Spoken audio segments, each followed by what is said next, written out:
Okay, in this class we're going to do GCC inline assembly.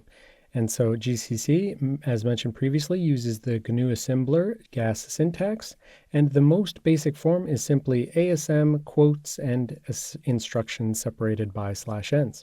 So it could be a single instruction like putting in an ASM quotes no op. You could also have ASM quotes load immediate into T0 hex 123, and a single instruction like that is perfectly valid. But you could also have instructions like ASM compressed add I, SP -32, and then /n, compressed SDSP, and so forth. So you can put multiple instructions and just put a explicit /n in the format specifier between them, and each of them on their own line.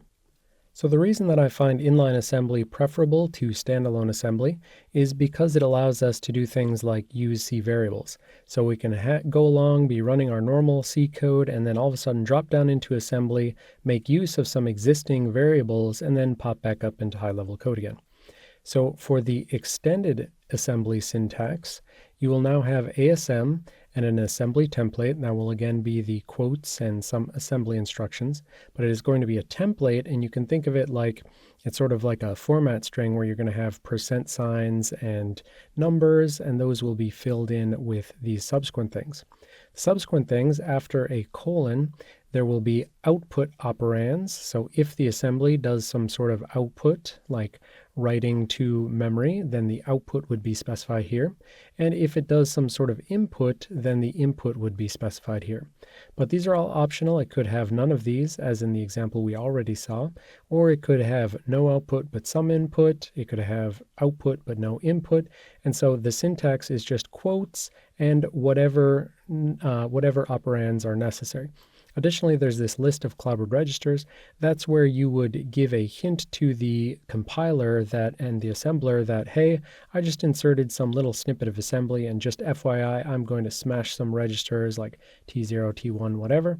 And that's a hint for the assembler that any code that comes before it or any code that comes after it should avoid using those registers. So let's look at a simple example of this, ASM example 1. So we start out with includes standard.io.h and main, and we have a long myvar set to 001122 and so forth. Then I like to put a little no-op to signify the start of my inline assembly so that when I look at the disassembled code, I can very easily pick out where my code starts and where my code ends. Now here we can place a value into a register from a C variable with this syntax. We have move, and %0 is the source input, and we are moving the source input into T0. Now, first of all, I just want to say this is not valid RISC-V assembly. This is, and we know that move was a pseudo instruction anyways for like an add I, but even still, this is not valid RISC-V assembly because the add I does not have a form that takes a value from memory or anything like that. And this my variable fundamentally is a memory storage location. It's a local variable on the stack. So although this is not valid RISC-V assembly in and of itself, it is basically, you can think of it like a pseudo instruction or a, just helper instruction that the assembler understands, and the assembler will figure out whatever it needs to do in order to make this work. So in this case, what it would do is it'll generate multiple instructions, and we have this, so we have the template here. This is kind of our format string. So that is the assembly template. We have a colon, and then we have the output operands, which is none of them. That is optional. We don't have to have any, but we do need to have the colons in this syntax. So even if we have no output, we just put an empty space there, and then we have another colon, and now we are to the input operands. And so the input operand is here with this R for register specifier and the myvar to say that it's pulling something from the my variable in the C source code. So the net result of this is that it'll take the value from the local variable and place it into T0. Then we could do some assembly to change the value, such as an add I, where we do T0 plus hex 123. store the result back into T0, and then write the value out to registers. So here again, completely wrong syntax. For RISC-V, we would expect that the output is going to be from left to right, but no. For this, it is going to say T0, and it's moving it into this %0. The %0 is now filling in this 0th argument from the output operands. So template, format string, and colon, and then the next thing after the colon is the output operands, and so it's telling you set this equal to the myvar. So we will always see these when you're pulling things in the input registers, it doesn't have that equals, and when you're writing it out to an output, it does have that equals. Again, I linked to more information about GNU or GAS assembler extended syntax. Honestly, it's hard reading, and it's all very x86 specific, like most of the examples are x86 specific. So that's why I'm just showing you, a few templates to get you started that you can use to do most of the interesting stuff you might want to do. So with this instruction or pseudo instruction, writing the value of T0 out to myvar, then we throw a no-op on to say, when we look at the assembly, okay, that's the end of what I was writing. And then we can do a printf, and we can confirm that myvar was actually changed, and that it is going to be this value plus hex 123. So let's go ahead and look at that based on the disassembly. So all that code, ASM example1.c, compile it with optimization level 0, and we get this code. I've went ahead and highlighted in green all of the code that this inline assembly is responsible for. So we have the no-op, and then we have this not real move instruction that has been turned into a load and a move. So the assembler just figured out what it needed to do to grab the myvar variable and put it into T0. And what it did was it pulled it from frame pointer -24 and loaded that to A5. Frame pointer -4 stored right here, coming from A5. A5 comes from this WPC add I and load. And so that, of course, is going to be grabbing this constant value that's stored somewhere after this code. So myvar is at frame pointer -24, and it pulled the value in, put it into T0. Then we have the add I of T0 plus 123 and storing it back into T0. That's exactly what we see there. It's just a decimal. Hex 123 is 291. And then finally, this again, not real at all move instruction for, it's not real valid RISC-V assembly, but it turned it into valid assembly, which is take the T0, place it into A5, and then store the D word from this register back out to memory at frame pointer -24, and that is going to actually affect the myvar value so that when we print it out later on, we get a changed value. Okay, let's see a slightly more real and RISC-V-ish way to load things from a local C variable into a register, and that is to instead use the M specifier, M constraint, to say this is a memory value, and I want you to put this memory value, that's one of my input values, so it was template output input, and this is the input on that side of the second colon.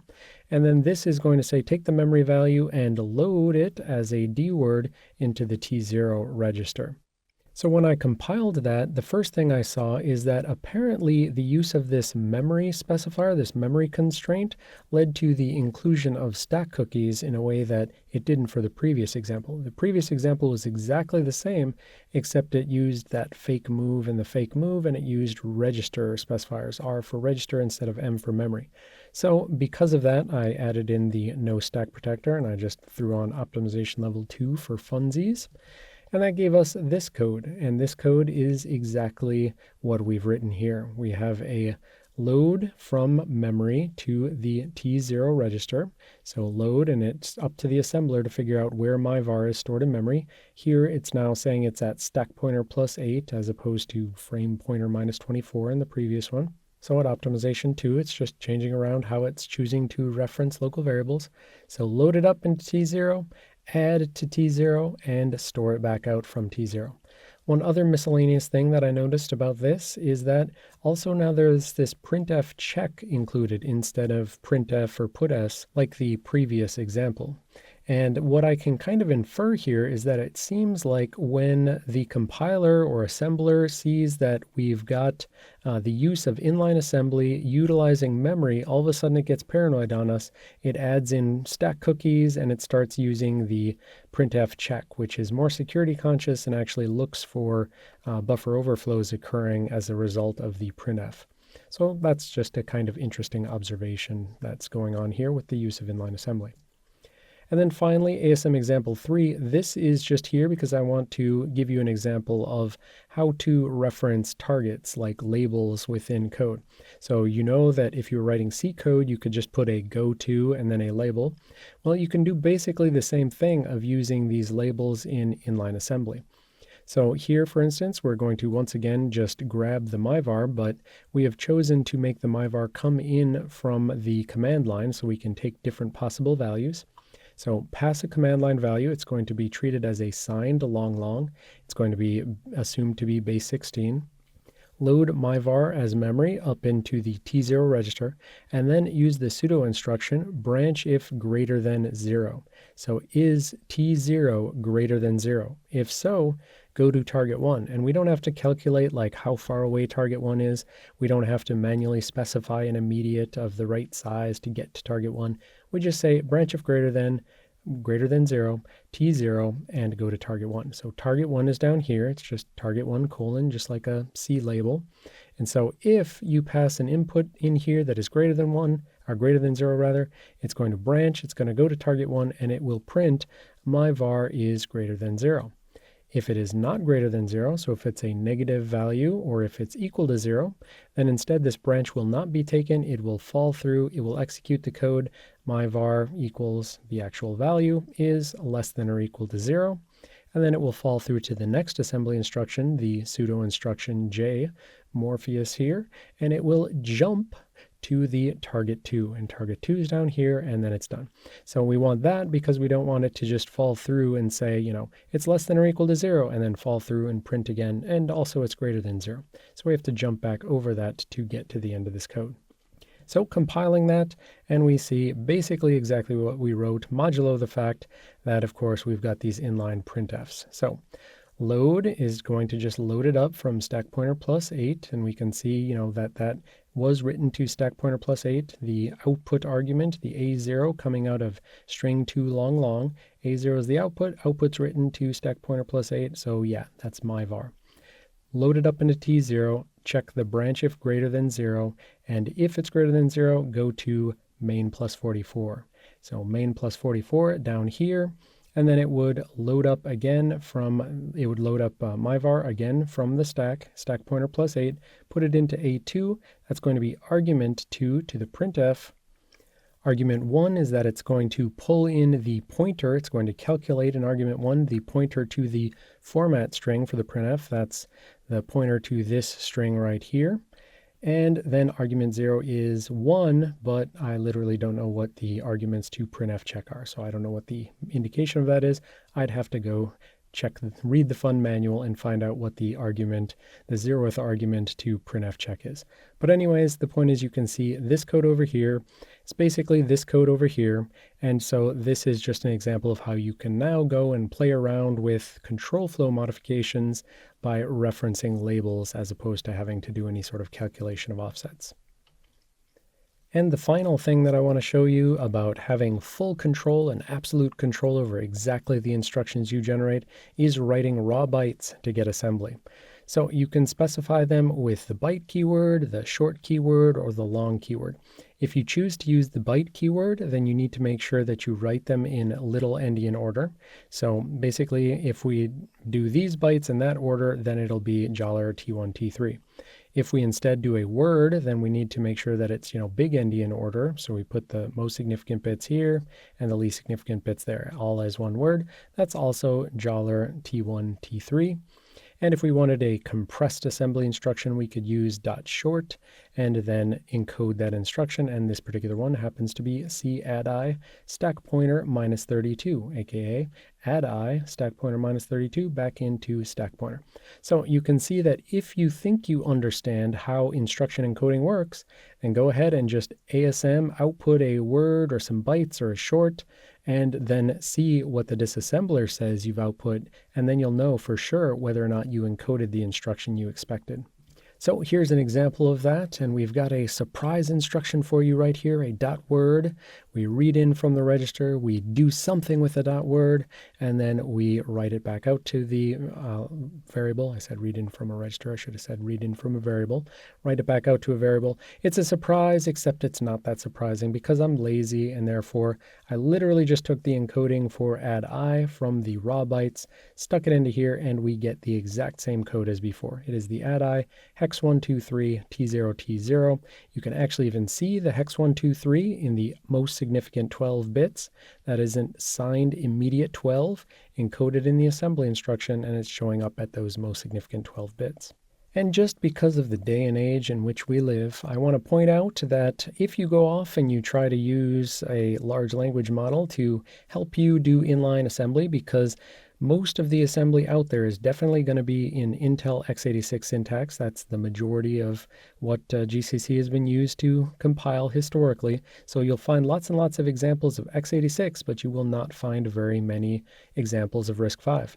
Now we know that large language models are just trained on a whole bunch of data, and of course that means there's going to be a major bias towards x86 because its training data will be biased towards x86. And if you ask it to do something like, hey, I want to use the ASM keyword to include code, and I want to use a .byte assembler directive, it'll say what I actually set up here was, what is the GCC inline assembly syntax to emit 4 bytes of data into instruction stream like hex 11223344? It says, hey, you can use .byte, but then it gives you an example that literally does not even use .byte, and it also has x86 assembly. So that's, again, just showing the bias here. So you can't expect that the LLMs will help you particularly much, but as always, if you play with it a bit, you may get something that gets you close enough that you can eventually fumble your way around in the dark and actually figure out what you need. Okay, well now we're going to do some instruction exercises where you go off and read the fun manual and write the fun instructions. I'm going to put a series of exercises on the website. I don't want to encode it in the video because I'm going to change it over time. So go ahead and check the website for what you're supposed to do.